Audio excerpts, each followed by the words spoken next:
Ladies and gentlemen, could you all please stand as the national colours are now being brought on parade. خلي بس ما انا قاعد ها. سيبيها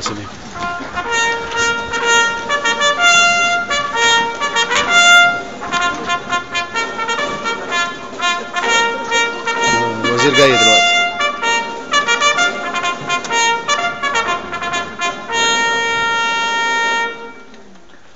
Please remain standing for the entrance of the Minister for Justice, Equality and Defence, Alan Shatter, TD, and the presiding officer, the retired judge, Mr. Brian McMahon.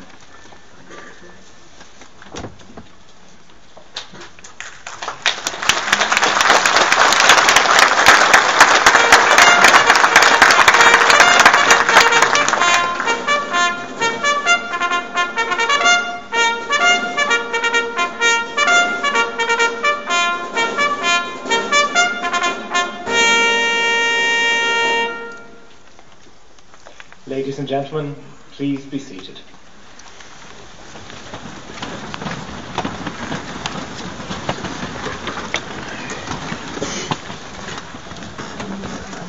I present the Minister for Justice, Equality and Defence, Alan Shatter, TD.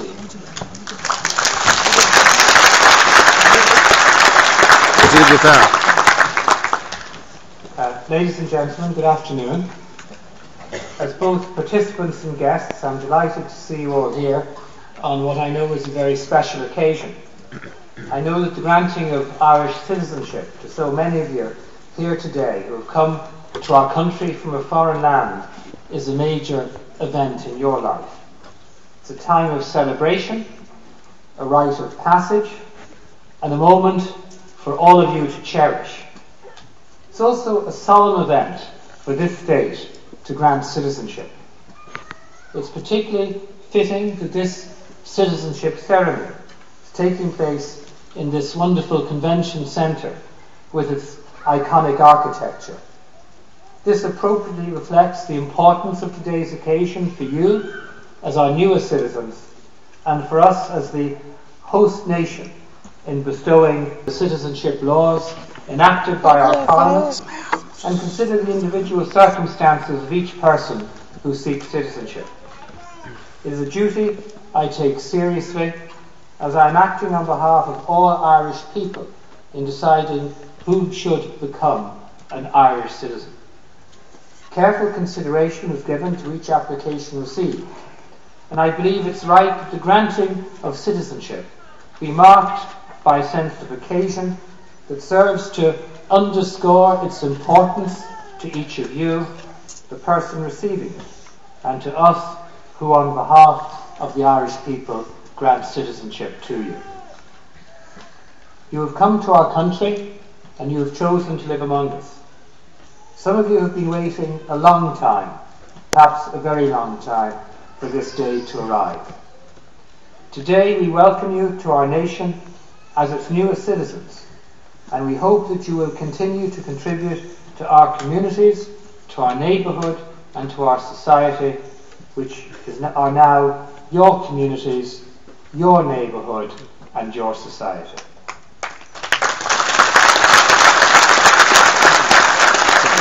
As a people, we have been enriched by your presence, and in making you citizens of our ancient and proud land, we are acknowledging the contribution you have already made and looking forward and valuing the contribution you will make in the future. Our ceremony today is greatly enhanced by the presence of Brian McMahon, one of our foremost lawyers, recently retired judge, and a greatly respected patron of the arts. Brian lends great dignity to the proceedings in his role as presiding officer, and his presence signifies in a very public way the importance and solemnity of today's occasion. I want to thank you, Brian, most sincerely for taking on this task, for being with us this afternoon, and I'd ask you to give Brian a round of applause.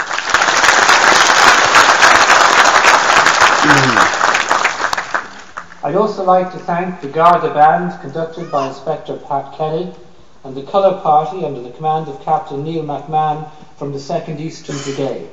The great advantage of being Minister for Justice and of being a minister in two great departments, both Justice and Equality on the one hand and the Department of Defence on the other, is that I can bring together on this stage for this event representatives of two outstanding organisations, our Garda Síochána and the Defence Forces, and I'd ask you to also applaud those who joined us today.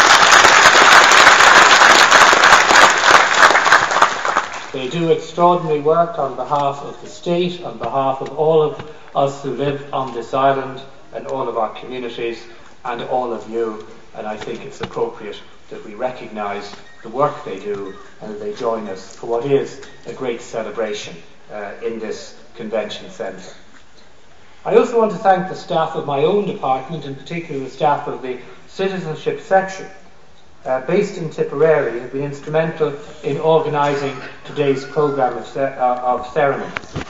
I'd like to again publicly congratulate the section on receiving in June this year one of the Taoiseach's Public Service Excellence Awards of 2012 for the work of the section in the preceding 12 months, for their enthusiastic embracing of the reforms that have taken place, that have facilitated us processing so many citizenship applications, and for their organisational ability in the holding of these ceremonies. And I ask you to give them a very sincere round of applause for the work that they do.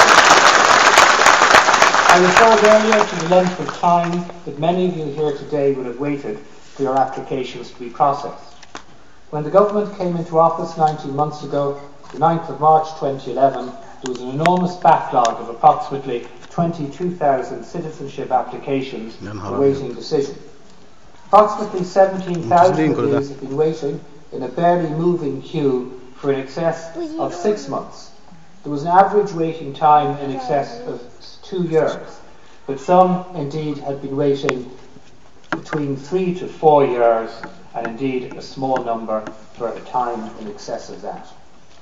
Having made decisions on over 37,000 applications since I took office, including almost 22,500 so far this year, I think I can safely say that the steps I initiated within the Department of Justice and Law Reform to deal with the backlog of citizenship applications have been a huge success, and your presence here today is a testament to that. This ceremony, along with 2 others taking place today, together with the 55 other ceremonies which have taken place since we introduced this universally welcomed initiative in June of last year, is a major celebratory event in the citizenship process. Citizenship ceremonies have also been pivotal in addressing the backlog of applications that we had to deal with. Had we not put them in place, our district courts, where you would previously have been required to make the declaration you're making here today, would have been overwhelmed by the sheer volume of applicants seeking to make declarations of citizenship. This, of course, would also have meant that you would have to endure even further delays in becoming citizens. Happily, the introduction of this ceremony has not only provided a sense of celebration and solemnity, but it avoided the creation of yet another backlog and more delay. On the 24th of June 2011, the very first citizenship ceremony ever held in the state took place in Dublin Castle. On that day, we welcomed the modest number of 73 new citizens to our national family. Today, in this state-of-the-art venue, by the time I leave here later in the afternoon, we will have welcomed almost 2,300 new citizens to our national family. I think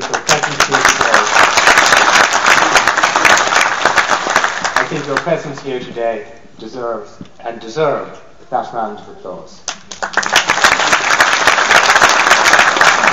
The most visible sign of becoming an Irish citizen today is a formal legal document known as your Certificate of Naturalisation. I've no doubt it will take pride of place in many of your homes. The certificate's importance is soon also going to be acknowledged in another very special and unique way. I'm happy to be able to tell you today that a Certificate of Naturalisation will be exhibited in the coming weeks at our National Museum in Collins Barracks, the place well worth visiting if you haven't yet visited it. It's further down the Liffey from here, the other end of the Liffey, one of a short list of 10 objects representing contemporary Ireland are going to be placed on exhibition. The inclusion of the Certificate of Naturalisation will symbolise each one of you here today and all who were naturalised before you. It will represent the tens of thousands of our new citizens and the important part you play in our communities, in your communities throughout the state. The certificate is, of course, hugely valued by each of you individually, but in a wider sense it portrays in a simple but powerful way the unprecedented changes in the demography population base of this state. The most recent census shows that 12% of our national population, or some 544,000 people, are representative of 199 other countries across the globe. Our small island home at the western edge of Europe, facing into the Atlantic Ocean, has truly become a home of many cultures. A country that's inclusive and diverse to the benefit of us all who live on this island. I'm told that as well as being able to view the certificate in Collins Barracks, members of the public will also be encouraged to participate in the exhibition by voting for their favourite object for among the 10 objects shortlisted and on exhibition. The winner will then be included in the volume to be published next year entitled A History